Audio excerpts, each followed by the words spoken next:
Jake Morrison stood in front of the massive computer screens at Luna Station Alpha. The space station orbited Earth's moon and served as humanity's most advanced listening post. For 3 days, strange signals had been hitting Earth's satellites. Most people thought it was just space junk causing interference. Jake knew better. The communication center buzzed with activity. Scientists and technicians worked around the clock, trying to decode what might be the most important message in human history. Jake watched Amy Rodriguez hunched over her workstation. She was the best code breaker they had. If anyone could figure out what these signals meant, it would be her. Amy looked up from her screen with excitement in her eyes. "Commander Morrison, you need to see this right now." Her voice carried urgency that made everyone in the room stop what they were doing. "These aren't random signals. Someone is trying to talk to us." Jake walked over to Amy's station. The screen showed complex mathematical patterns flowing across multiple displays. Numbers and symbols that looked nothing like human writing filled the monitors. But Amy had found something familiar hidden in the chaos. "Look at these sequences." Amy pointed to specific parts of the transmission. Pi to 40 decimal places. The golden ratio. Prime numbers in perfect order. These are universal. Mathematical constants. Any intelligent species would recognize them. Jake felt his heart rate increase. They were looking at proof that humanity was not alone in the universe. But as Amy continued working on the translation, Jake realized this first contact was not what anyone had hoped for. The decoded message painted a picture of horror that stretched across the galaxy. A transmission came from something called the Kepler Alliance. They were the last survivors of a group of peaceful alien species that had tried to resist an empire known as the Zethric Confederation.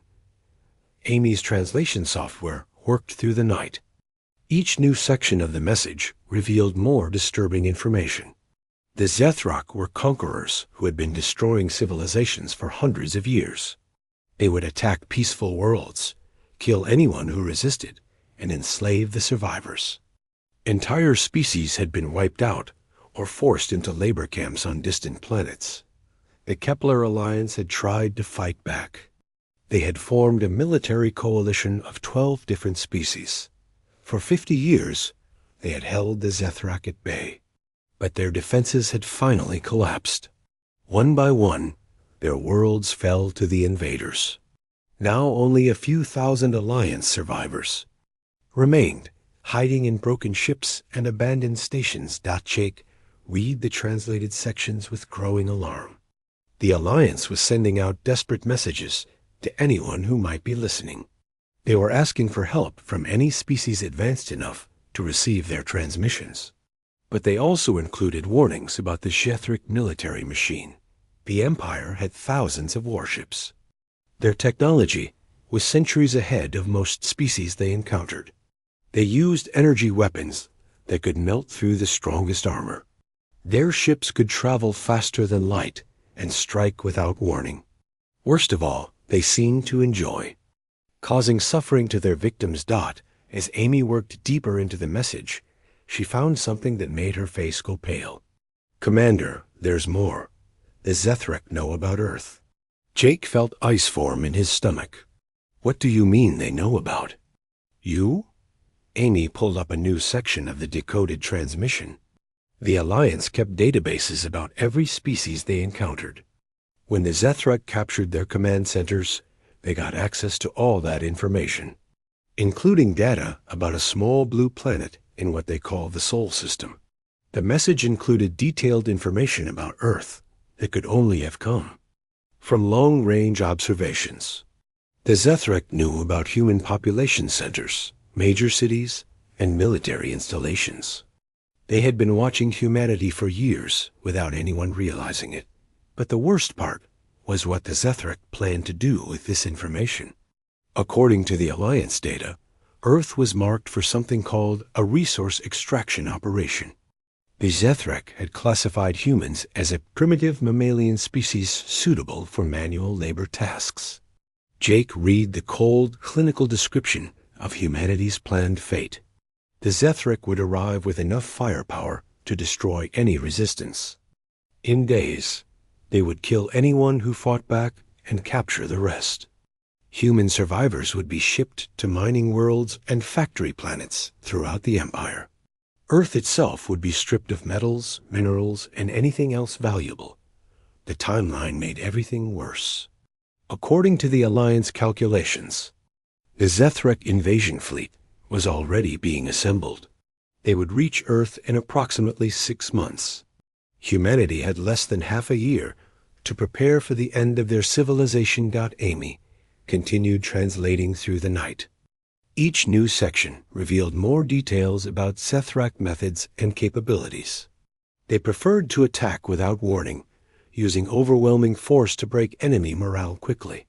Their ground troops wore powered armor that made them nearly invincible against conventional weapons.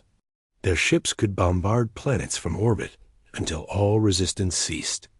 Jake immediately sent the decoded message to Admiral Lisa Carter at Earth Defense Command. Carter was the highest-ranking military officer on the planet and the person responsible for coordinating humanity's response to major threats. If anyone could figure out how to fight an alien invasion, it would be her. Carter received the transmission at her headquarters deep underground in Colorado. The facility had been built during the Cold War to survive nuclear attacks. Now it would serve as humanity's command center during their first interstellar war. As Carter read through the translated message, her expression hardened. She had spent her entire career preparing for threats to human civilization. She had planned for nuclear war, asteroid impacts, and global pandemics. But she had never seriously considered alien invasion as a realistic possibility. The message changed everything. Carter immediately called an emergency meeting of the Global Defense Council. Representatives from every major nation would need to see this information. Humanity would have to unite like never before if they wanted to survive what was coming. But as Carter studied the technical details about Zethric capabilities, she realized that conventional military forces would be useless against such advanced enemies. Earth's most powerful weapons were still based on chemical explosives and kinetic projectiles. The Zethric had energy shields that could stop anything humanity could throw at them. Carter spent hours reviewing Earth's military assets. The planet had nuclear weapons, but the Zethric ships could probably destroy missiles before they reached their targets. Conventional armies would be helpless against alien-powered armor. Air forces would be outmatched by craft that could travel between stars. For the first time in her military career, Carter felt genuinely hopeless. The Alliance message made it clear that the Zethric had conquered species far more advanced than humanity. If civilizations with superior technology could not stop the Empire, what chance did Earth have?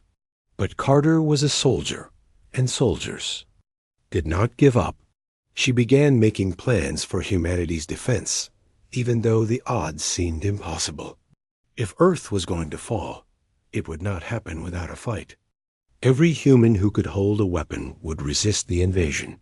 Meanwhile, back at Luna Station, Jake and Amy continued working on the alien transmission. They had decoded the main message, but there were still encrypted sections that might contain valuable intelligence. Amy worked her computers around the clock, trying to break through layers of Alliance military encryption. 3 days later, Amy made another breakthrough. Hidden within the transmission was detailed technical information about Zethric ships and weapons. The Alliance had gathered intelligence about their enemies during 50 years of warfare. Now that information was being passed to humanity as a final gift from a dying civilization. The technical data revealed potential weaknesses in Zethric technology. Their energy shields had blind spots that could be exploited. They're faster than light. Drives created detectable signatures that could give warning of incoming attacks. Most importantly, their weapon systems had charging cycles that created brief windows of vulnerability. Jake forwarded the new intelligence to Admiral Carter immediately. For the first time since receiving the alien message, Carter felt a spark of hope.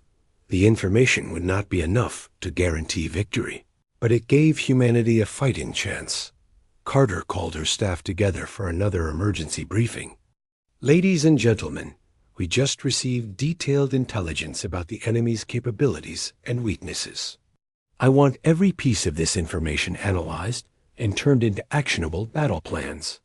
We have 6 months to figure out how to kill aliens who think we're helpless primitives. Let's prove them wrong. As Earth's military leaders began planning humanity's defense, none of them knew about the secret weapons that had been hidden for decades. The real shock was yet to come.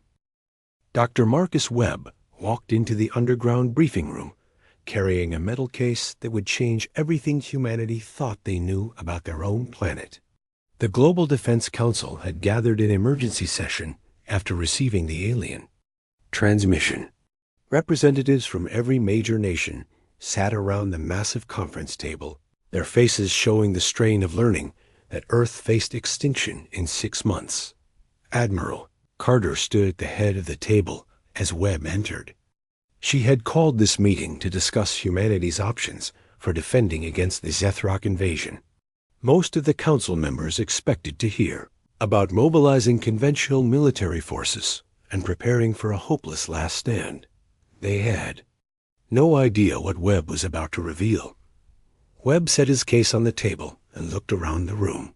These people were about to learn secrets that governments had kept hidden for over 70 years. The truth about crashed alien ships, reverse-engineered technology, and humanity's real capabilities would shock them all. Ladies and gentlemen, Webb began, what I am about to tell you will sound impossible, but every word is true. Humanity has been preparing for this day since 1947. Webb opened his case and pulled out a device that looked nothing like human technology. It was smooth, seamless, and seemed to glow with its own inner light. Several council members leaned forward to get a better look at the strange object. This is a power cell recovered from a crashed alien ship in New Mexico over 7 decades ago, Webb explained. It still works perfectly after all these years. More importantly, we learned how to make copies of it. The room erupted in shocked whispers. Council members looked at each other in disbelief. Webb waited for the noise to die down before continuing his presentation. The crash at Roswell was real. So were dozens of other incidents around the world. Every time an alien ship went down, recovery teams collected the wreckage and brought it to secret facilities for study. We have been reverse engineering their technology ever since. Webb activated a holographic projector that filled the room with 3-dimensional images. The first display showed a sleek spacecraft unlike anything in Earth's public space program. It was larger than the biggest aircraft carrier, but moved through space with impossible grace and speed. Project Prometheus was never just about reaching the stars, Webb continued. It was about making sure we could defend them when the time came. Every breakthrough in computers, materials science, and propulsion over the past 50 years came from studying alien technology. The holographic display shifted to show an entire fleet of advanced warships. Hundreds of vessels filled the projection, ranging from small fighters to massive battleships. All of them bore human markings, but used technology far beyond anything the public knew existed. Senator Patricia Hill from the United States spoke first. Dr. Webb, are you telling us that Earth has a secret space navy? Webb nodded. Not just a navy, Senator. A complete military force capable of interstellar operations. We have been building these ships and hidden facilities around the solar system for decades. Every major spacefaring nation contributed resources and personnel to the project. General Cheng Lai from China stood up from his seat. How is this possible? The costs alone would be enormous. Someone would have noticed the missing budget allocations. The funding came from black projects that officially did not exist, Webb replied. Every time the public saw advances in technology, they assumed it was natural human innovation. In reality, we were carefully releasing discoveries made from studying alien artifacts. Admiral Carter stepped forward to support Webb's presentation. The technology exists, and it works. I have personally toured the facilities and seen the ships in action. What Dr. Webb is telling you is absolutely true. The holographic display showed detailed cross-sections of the alien-derived weapon systems. Energy cannons that could punch through planetary crust, defensive shields that could stop nuclear explosions, and engines that could fold space itself. To achieve faster-than-light travel, President Davis from the Global Defense Council looked stunned. Why was this kept secret from the world's governments? We should have been told about these capabilities. Webb's expression became serious. Because we knew this day would come eventually. Every crashed ship we recovered carried evidence of ongoing conflicts in space. Hostile alien empires were fighting wars across the galaxy. We realized that Earth would eventually be discovered and targeted. The presentation continued with technical specifications that boggled the minds of everyone present. Humanity's secret. Fleet included ships that could travel between star systems in days rather than years. Their weapons could destroy entire cities with single shots. Their defenses could withstand attacks that would crack planets.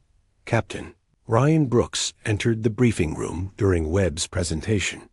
He commanded the prototype vessel UES Retribution, one of the most advanced ships in humanity's hidden fleet. His presence added credibility to Webb's incredible claims. I have been testing these systems for 5 years, Brooks told the assembled leaders. The ships perform exactly as advertised. We can match or exceed the capabilities of any known alien technology. The council members asked hundreds of questions about the secret fleet. How many ships existed? Where were they built? Who commanded them? How long would it take to deploy them for combat operations? Webb answered each question with precise technical details. The fleet numbered over 1,000 vessels of various classes. Construction facilities existed in asteroid belts, on the dark side of the moon, and in deep space stations that officially did not exist. Crews had been training in secret for years, recruited from the best military personnel around the world. As the briefing continued, long-range sensors detected incoming ships approaching the solar system. The first Kepler Alliance survivors were arriving in damaged vessels, fleeing the final destruction of their civilization. Earth's secret monitoring stations tracked their approach and prepared to make contact. Commander Ellen Price led the rescue mission that intercepted the Alliance. Survivors near Jupiter. Her ship, the UES Salvation, was equipped with translation equipment and medical facilities designed for alien physiology. The rescue operation would be humanity's first official contact with extraterrestrial life. The Alliance survivors could barely believe what they were seeing when Price's ship approached their damaged vessels. According to their intelligence, humans were a primitive species that had barely achieved chemical rocket technology. The sleek, advanced warship that came to their aid looked more sophisticated than anything in the Alliance fleet. Kathmer was the senior surviving officer of the Alliance military forces. He had commanded their defense against the Zethrak for decades before their final defeat. When he was brought aboard the human rescue ship, his first reaction was confusion. Your vessel uses technology we do not recognize, Kathmer told Commander Price through the translation system. Our databases indicated that your species was centuries behind us in development. Price smiled as she led the alien survivors through her ship. We learned a long time ago that it pays to keep some secrets. The Zethrak think they are attacking helpless primitives. They are about to discover how wrong they are. The Alliance. Survivors were taken to a hidden facility in the outer solar system, where they could recover from their ordeal. As they healed, human intelligence officers questioned them extensively about Zethrak tactics, technology, and military organization. Every piece of information would be valuable in the coming war. Kethmer provided detailed briefings about Zethrak invasion procedures. The Empire typically sent advance scouts to study their targets before launching full-scale attacks. These scouts would identify military installations, population centers, and industrial facilities that needed to be neutralized. They will expect your forces to be concentrated around your homeworld, Kethmer explained to the human officers. The Zethrak battle plan assumes that primitive species keep all their military assets close to home for planetary defense. Commander, Price realized that the Zethrak were about to make a fatal mistake. Humanity's real military strength was not on Earth at all.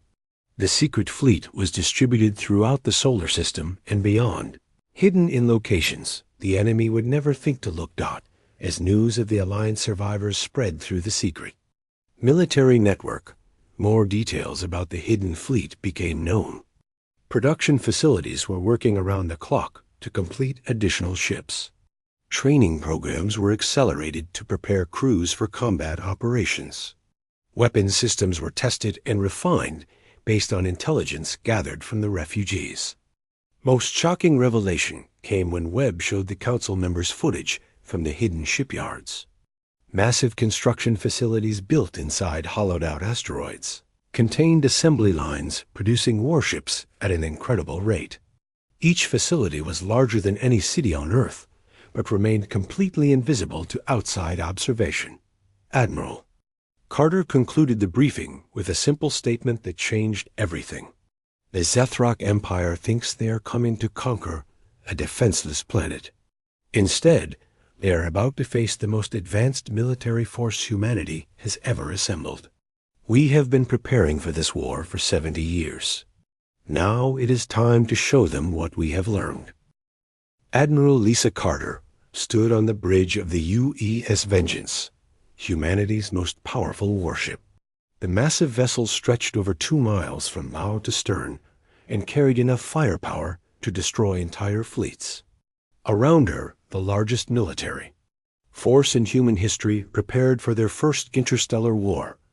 The bridge buzzed with activity as officers coordinated the deployment of over 1,000 ships. Each vessel had been built in secret over decades using reverse-engineered alien technology. Now they would finally be put to their intended use, protecting humanity from extinction. Carter looked out at the assembled fleet through the main viewing screen. Sleek destroyers moved alongside massive battleships, while smaller frigates darted between the larger vessels like schools of fish. Fighter squadrons practiced formation, flying in preparation for the battles to come. The plan was bold, beyond anything attempted in human history. Instead of waiting for the Zethrak invasion force to reach Earth, humanity would strike first.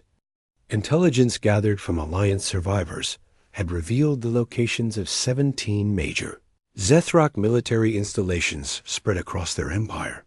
Each target would be hit simultaneously in a coordinated assault designed to cripple their ability to wage war. Captain Nicole Turner commanded the dreadnought UE's destroyer, one of the most heavily armed ships in the human fleet. Her vessel carried weapons that could crack planets and shields that could withstand the explosion of stars. Turner had trained for 20 years in secret facilities, preparing for a war that most of humanity did not know was coming. The tactical briefing room aboard the Vengeance filled with the commanders who would lead humanity's strike forces. Each officer had been selected for their skills and sworn to secrecy about Earth's true military capabilities. Now they would finally put their training to the ultimate test. Colonel Steve Harrison led the elite Marine units that would conduct ground operations during the assault. His soldiers wore powered armor that made them nearly invincible and carried weapons that could cut through any known material. They had trained extensively with captured Zethrak equipment and learned enemy tactics from Alliance military advisors. The Marines represented the best of humanity's ground forces. Each soldier had been enhanced with medical treatments that improved their strength, speed, and reaction times.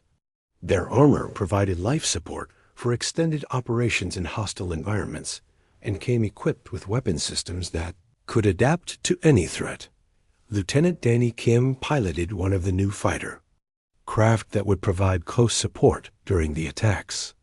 His ship was barely 30 feet long, but packed more destructive power than the largest bombers from Earth's conventional military. The fighter could operate in space or atmosphere and move faster than anything the Zethrak had ever encountered. Fighter squadrons had practiced their attack runs countless times in secret training facilities. Each pilot knew their role in the complex battle plans that would unfold across 17 star systems. They would strike fast, hit hard, and disappear before the enemy could mount effective counterattacks. As the fleet prepared to depart, news of the impending operation leaked to Earth's civilian population despite strict military censorship. The revelation that humanity possessed an interstellar navy and was about to launch an offensive war against alien invaders sent shockwaves around the world. Protests erupted in major cities as people demanded to know why such capabilities had been hidden from them. Others rallied in support of the military action, calling for the complete destruction of the Zethrak Empire. Government officials struggled to maintain order as society grappled with the reality of humanity's first alien war. President Angela Davis addressed the world in an emergency broadcast that reached every television, radio, and internet connection on the planet. She stood behind the presidential podium with the weight of humanity's future resting on her shoulders. "My fellow humans," Davis began, "today you learned that we are not alone in the universe. You also learned that our neighbors are not friendly. The Zethrak Empire has marked our world for conquest and our people for slavery. They see us as nothing more than animals to be used for manual labor." The president's words carried the gravity of the moment as she continued her address. "For 70 years, your governments have prepared for this day. We built a military force capable of defending not just Earth, but all peaceful species threatened by galactic empires. Today, that force goes to war." Davis explained the strategic situation to the global audience. The Zethrak had conquered dozens of civilizations and showed no mercy to those who resisted. Their next target was Earth, and they planned to arrive within months. Humanity's only chance for survival was to strike first, and strike with overwhelming force. "They wanted to enslave us," Davis declared as her speech reached its climax. "Instead, they are about to learn why humanity has never been conquered for long. Our fleet carries the hopes of every free species in the galaxy. We fight not just for ourselves, but for all those who cannot fight back." The global reaction to the president's speech was mixed, but generally supportive. Most people understood that humanity faced extinction if the Zethrak invasion succeeded. Support for the military operation grew as more details about the alien threat became public knowledge. Meanwhile, the assembled battle groups received their final orders and prepared for departure.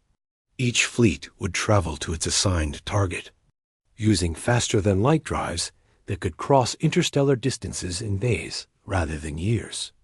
The timing had to be perfect for the coordinated assault to succeed. Commander Price led a specialized task force responsible for hitting the Zethrak communication networks. Her ships carried advanced electronic warfare systems designed to disrupt enemy coordination during the attacks. If successful, her mission would leave the Empire blind and unable to respond effectively to the human assault. The electronic warfare ships looked different from the rest of the fleet. They bristled with antenna arrays and signal processing equipment, rather than traditional weapons. But their mission was just as important as any battleship. Modern warfare depended on communication, and Price intended to cut the Zethrak off from their own forces. Captain Brooks commanded a fast attack group, tasked with hitting the Empire's most heavily defended target. The fortress world of Zeth Kalar Prime served as the Zethrak military headquarters and was protected by thousands of orbital defense platforms. Brooks would lead humanity's most experienced combat pilots in a desperate assault against impossible odds. The attack plan for Zeth-Kalar Prime required split-second timing and perfect coordination. Brooks would lead his fighters through the outer defenses, while larger ships engaged the main fortress installations.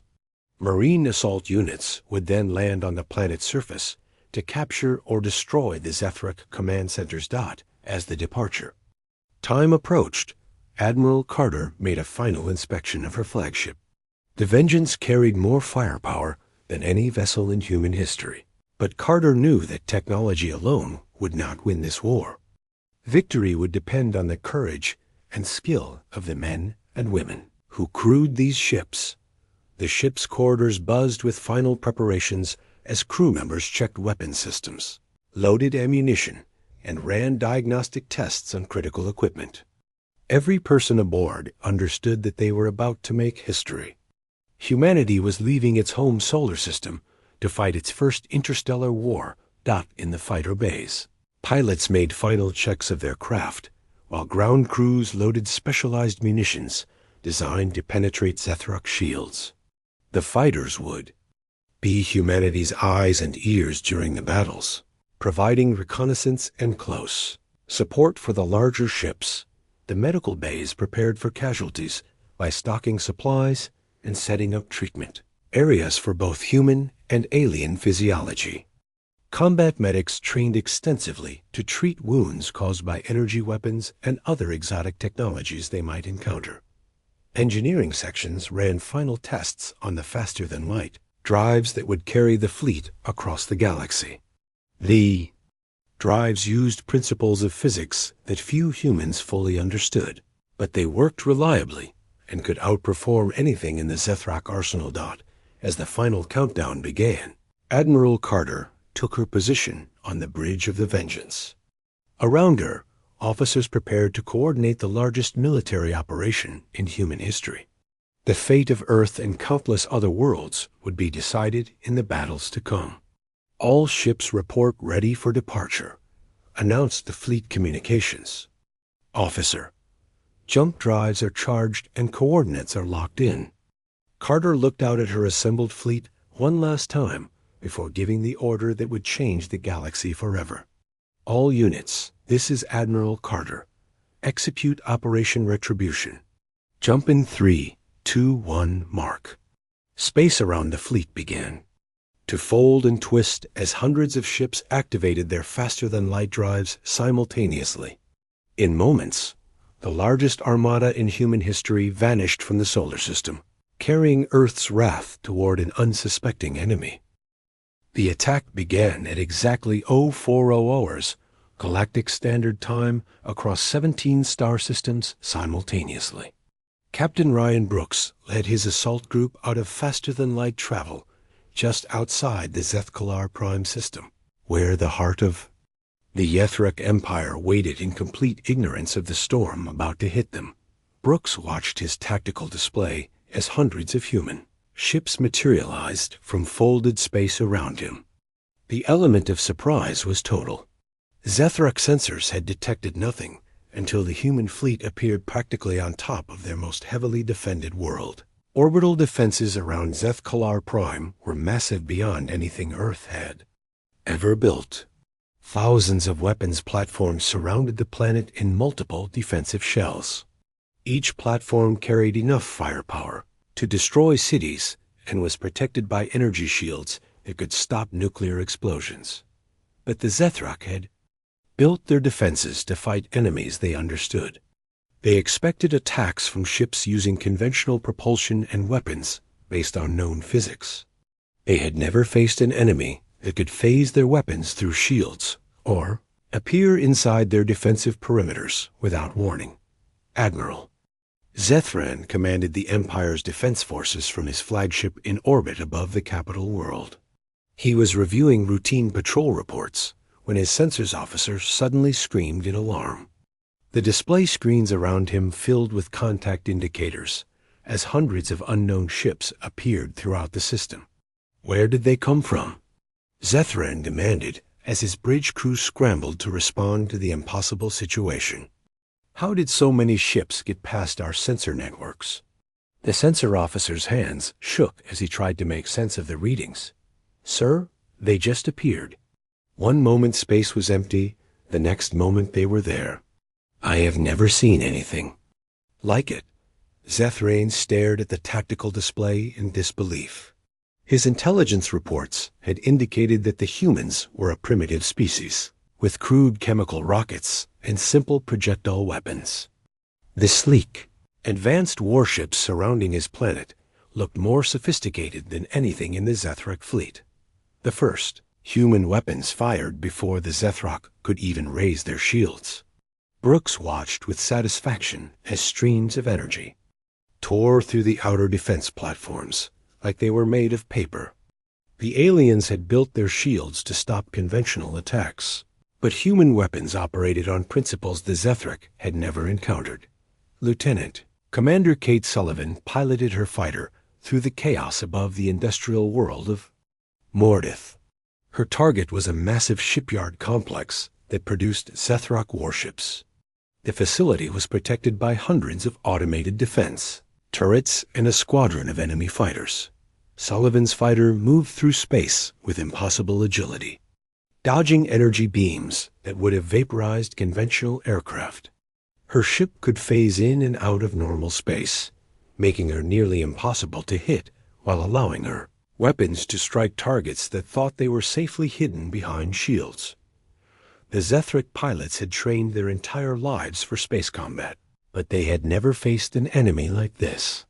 Human fighters could appear and disappear at will, striking from angles that should have been impossible. Their weapons ignored shields and armor that had never failed before. Sullivan lined up her attack run on the main shipyard facility. Her fighter carried a single antimatter torpedo designed specifically for destroying hardened targets. The weapon could penetrate any known defense and would reduce the entire complex to expanding plasma.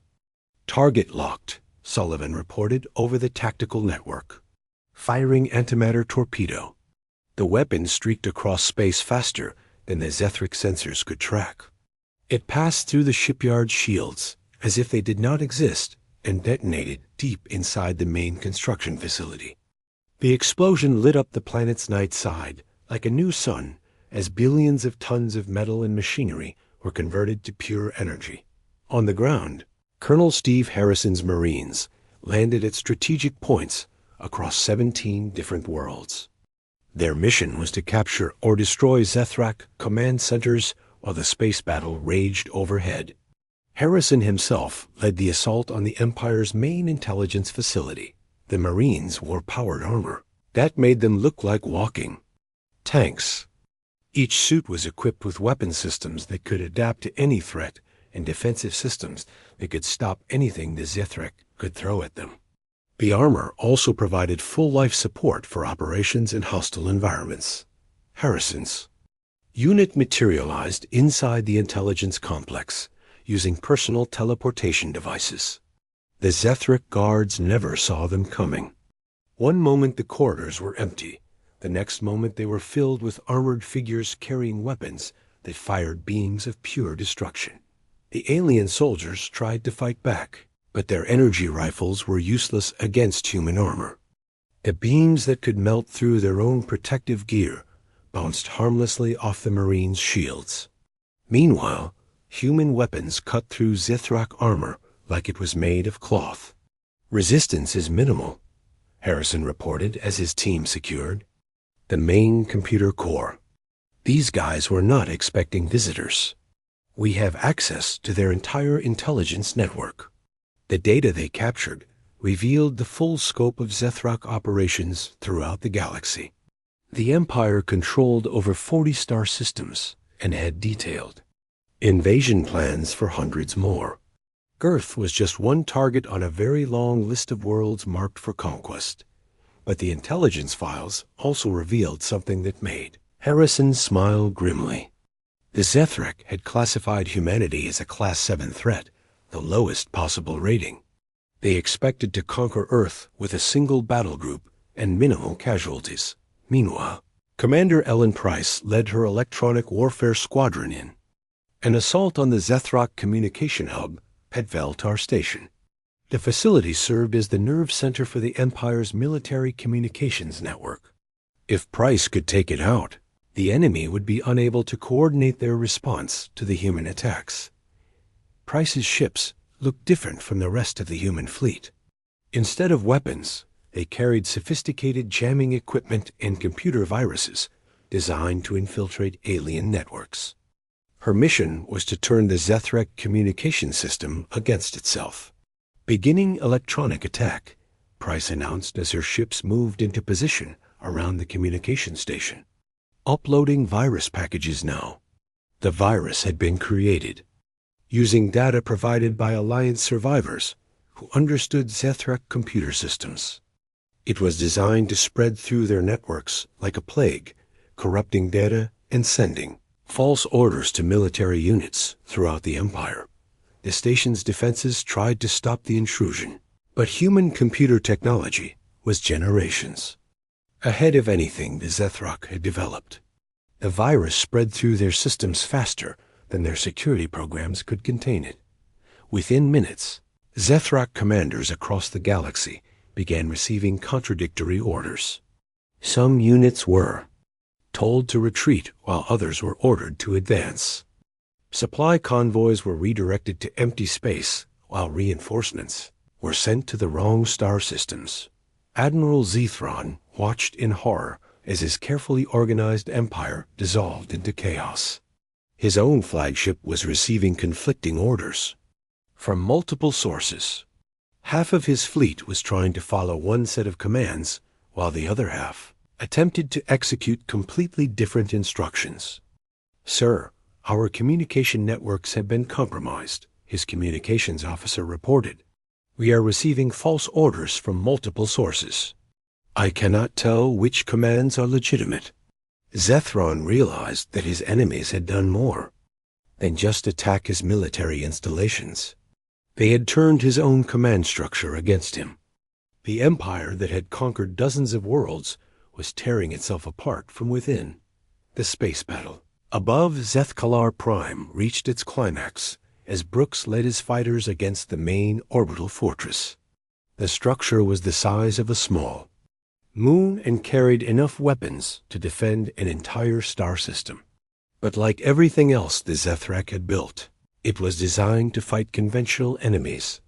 Human weapons phased through the fortress, shields, and struck at critical systems deep inside the structure. Internal explosions began to tear the massive installation apart from within. Secondary explosions lit up space as weapons magazines and power cores detonated in chain reactions. Brooks watched the fortress break apart and knew that the Zethrak Empire was finished. Their most powerful defenses had been swept aside in hours. Their communication networks were in chaos. Their ground installations were falling to human assault teams. But the most devastating blow was psychological. For centuries, the Zethrak had believed they were the most advanced military force in the galaxy. They had conquered every enemy they encountered through superior technology and overwhelming firepower. Now, they faced an enemy that made their best efforts look primitive. Human weapons ignored their defenses. Human ships appeared and disappeared. At will, human soldiers walked through their most secure facilities like they owned them. The reports flooding into Zethrak command centers painted a picture of complete disaster. 17 major installations had been attacked simultaneously. All of them were either destroyed or captured. The Empire's military capacity had been cut in half in less than a day. As the initial assault phase concluded, Admiral Carter reviewed the battle reports from across the galaxy. Human casualties had been minimal, while Zethrak losses were catastrophic. Within 72 hours, the mighty Zethrak Confederation lay in complete ruins. Their vast fleet was scattered across the galaxy in burning wreckage. Their leadership was either dead or captured by human forces. Their subject worlds had risen in rebellion against their former masters. But Admiral Lisa Carter was not finished with them yet. Carter stood in the war room aboard her flagship, studying reports from across Zethrak space. Every major military installation had been destroyed or captured. Every communication hub was under human control. Every shipyard that had once produced warships now lay in twisted metal ruins. The speed of the Empire's collapse had surprised even Carter. She had expected months of fighting as human forces systematically dismantled Zethrak defenses. Instead, the enemy had crumbled in days, once their command structure was disrupted and their technological advantages proven worthless. Captain Nicole Turner commanded the task force that was hunting down the scattered remnants of the Zethrak fleet. Her ships had cornered the last major enemy formation near the outer rim of their territory.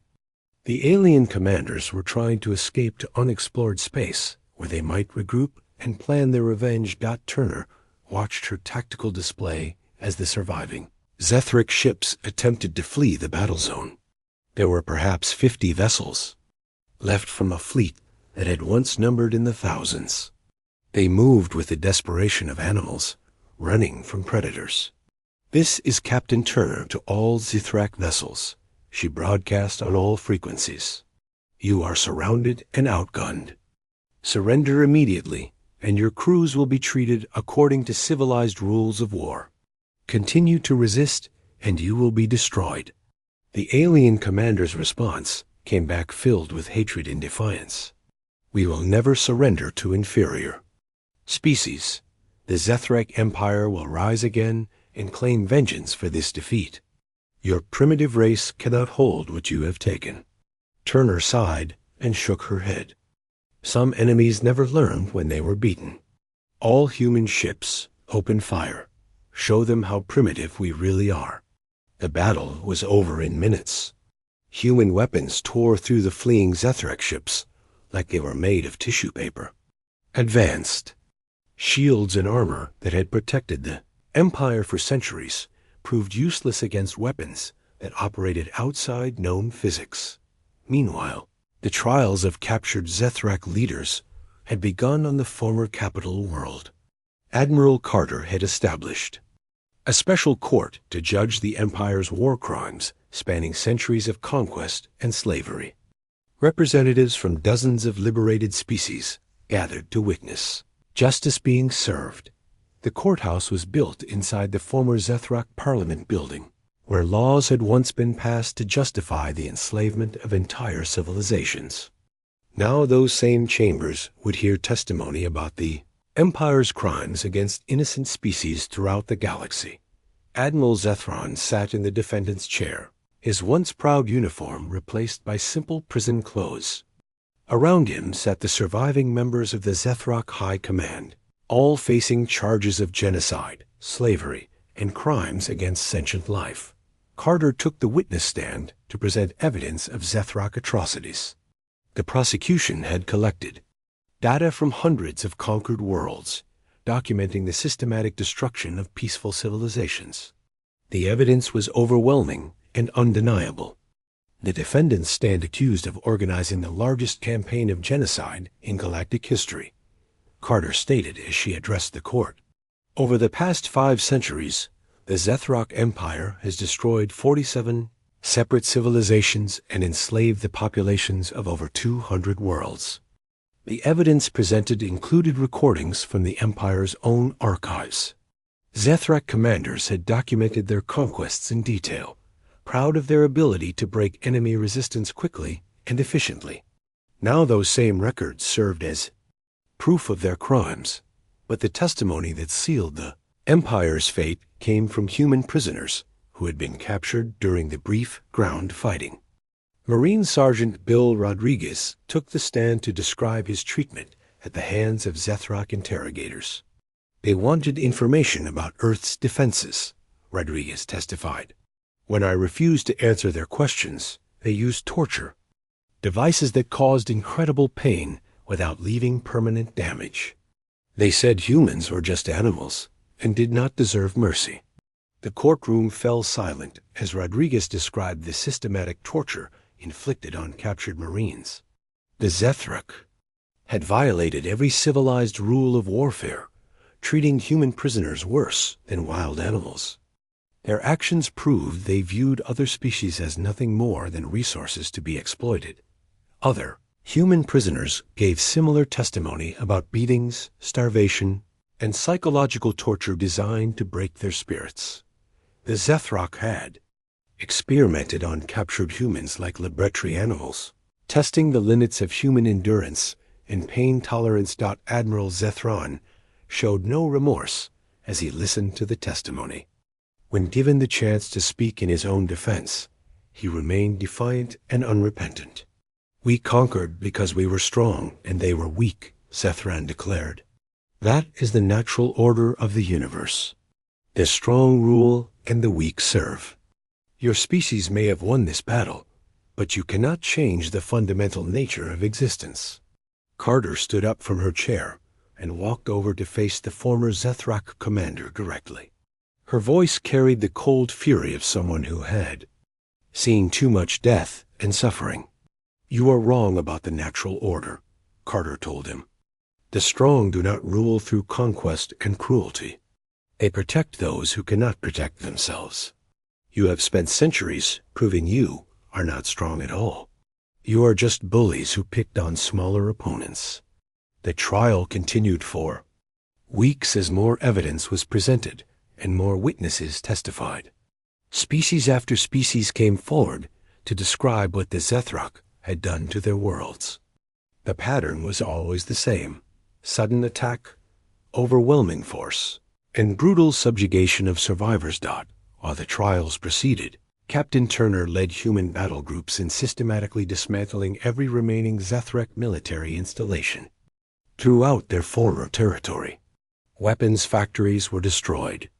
Training facilities were demolished.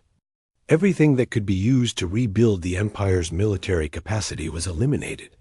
But Carter had decided that simple military defeat was not enough punishment for the Empire's crimes. The Zethrak civilians, who had supported centuries of conquest and slavery, would also face consequences for their actions. The solution was both elegant and just. Zethrak civilians were relocated to designated worlds under human supervision, their ability to wage war permanently removed.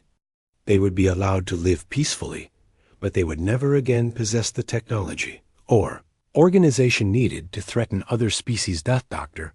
Marcus Webb supervised the relocation efforts, ensuring that Zethrak families were treated humanely. Despite their species' crimes, the goal was justice, not revenge. Innocent civilians would not be punished for the actions of their military leaders. "We are not like them," Webb explained to his staff as they processed thousands of Zethrak refugees. "We do not make war on children or non-combatants. But we will make sure they never again have the power to hurt anyone." The former slave worlds of the Zethrak Empire celebrated their freedom with festivals that lasted for weeks. Species that had lived in terror for generations suddenly found themselves protected by human battle groups and aided by Earth's advanced technology. Commander Ellen Price was promoted to Admiral and placed in charge of establishing the new Galactic Order. Her job was to coordinate between the liberated worlds and ensure that no new empire could rise to replace the Zethrak. "The age of conquest is over," Price announced at the founding ceremony of the Galactic Defense Alliance. "Any species that threatens innocent life will face the combined might of every free world in the galaxy." The Alliance headquarters was established on the former Zethrak capital, transforming a world that had once symbolized oppression into a beacon of hope for the entire galaxy. Representatives from dozens of species worked together to create laws that would prevent future genocides. Kethmer, the surviving Alliance military commander, served as humanity's chief advisor on galactic affairs. He marveled at how quickly the humans had transformed from unknown primitives into the galaxy's dominant power. "Your species has done something unprecedented," Kethmer told Admiral Carter during one of their planning sessions. "You did not conquer for resources or territory. You conquered to free others from oppression. The galaxy has never seen anything like it. Carter looked out at the stars from her office window, thinking about the responsibility that now rested on humanity's shoulders. Earth had become the protector of dozens of worlds and hundreds of species. It was a burden they had not sought, but would not abandon. Human patrol fleets now traveled regular routes throughout the galaxy, ensuring that peaceful worlds remained safe from aggression. Earth shipyards worked around the clock to produce. Vessels for the growing Defense Alliance fleet dot the message broadcast on all known frequencies throughout the galaxy was simple but absolute. Earth protects those who cannot protect themselves. Any species that threatens innocent life will answer to us. The Zethrock Empire had learned too late that when you threaten humanity, you do not just face their military might. You face their wrath, and that is something no empire in galactic history had ever survived.